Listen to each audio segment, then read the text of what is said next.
everyone, yes, it is that time, it is I, and we've got a tale of two remakes this weekend. Yes, Fright Night is out, okay, opposite Conan, and yes, we've got a remake of a 1980s horror classic, kind of an obscure horror movie. I mean, all you horror fans out there have probably seen Fright Night, but those of you who are a casual movie watcher probably really haven't seen this film before, so it's like when I heard that they were going to make Fright Night, I'm like, oh, that could be cool, but the history of horror remakes lately has just left my bar really low in expectations. I mean, the original in the 80s had a great mixture of camp and cheese, and just fun and horror scares in it, okay? There were a lot of kind of practical effects. It was a send-up to the 70s Hammer horror type styles, okay? You had a character named Peter Vincent, for crying out loud. Mixture of Peter Cushing and Vincent Price, okay?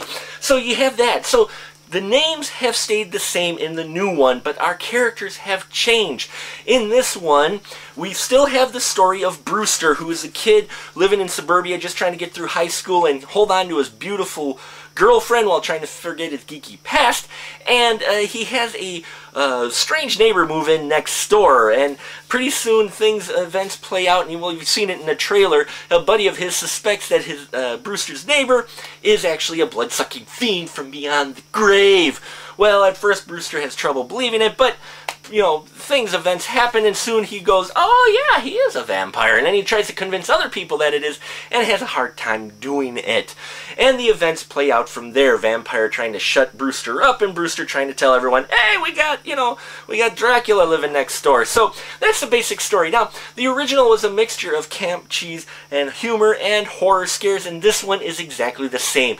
Craig Gillespie, the director of the film, does a great handling of this material while not going too far over the top with the cheese and the camp. He adds enough cheese, camp, and humor in there to give flashes to the original. Plus, they throw in a cameo in there, which is an ode to the original as well, which was great to see that actor in there. If you've seen the original, you'll know who it was when you see him on the new version. Now, you also got Colin Farrell playing a fantastic vampire. Originally, you had Chris Sarandon. Yes, Prince Humperdinck played the vampire in the 80s. Colin Farrell does great as the bad guy, the creepy vampire guy. I loved him in this role. He had just all these little nuances and stuff to the character that really helped add to that feel of vampire fiend, you know. And then you had David Tennant playing the Peter Vincent role that was played originally by Roddy McDowall. Only this time he's kind of a Chris Angel type of magician. And folks, if you've seen David Tennant in Doctor Who, you haven't seen a side of him in this, folks. He's hilarious and funny, and he plays a fantastic Peter Vincent. What's also great is the chemistry between him and Peter Vincent's girlfriend, played by Sandra Vergara.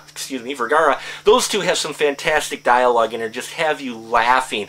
And then you're going to be scared by Colin Farrell's vampire. That's what's a great mixture in this film, okay? And then you have Brewster's buddy, who is the geek, and that's played by Christopher Mintz, okay? Well, in the first one, our main character was really the geek horror guy. In this one, you kind of split that duties to the two characters, so that's kind of changed as well, but it's a kind of refreshing change, and it fits the story. That's the thing. This remake has taken the concept of the original story, added the key familiar elements into it, but has also made it to stand alone on its own. Horror fans out there, this is a horror remake that is worth your time. Okay, as you can guess, this is a big remake and big surprise and refreshing change of the horror remakes, and I hope other movie makers have taken note of what they did in Fright Night. Gave it 4 stubs, folks. That's how much I enjoyed this film.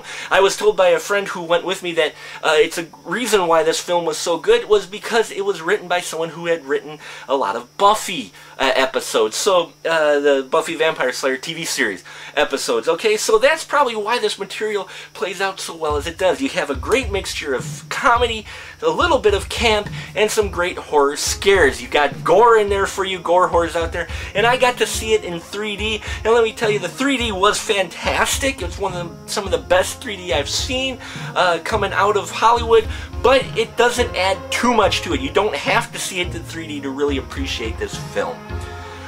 Folks, that'll do it for us here at The Final Cut. Till next time, keep that ticket stub.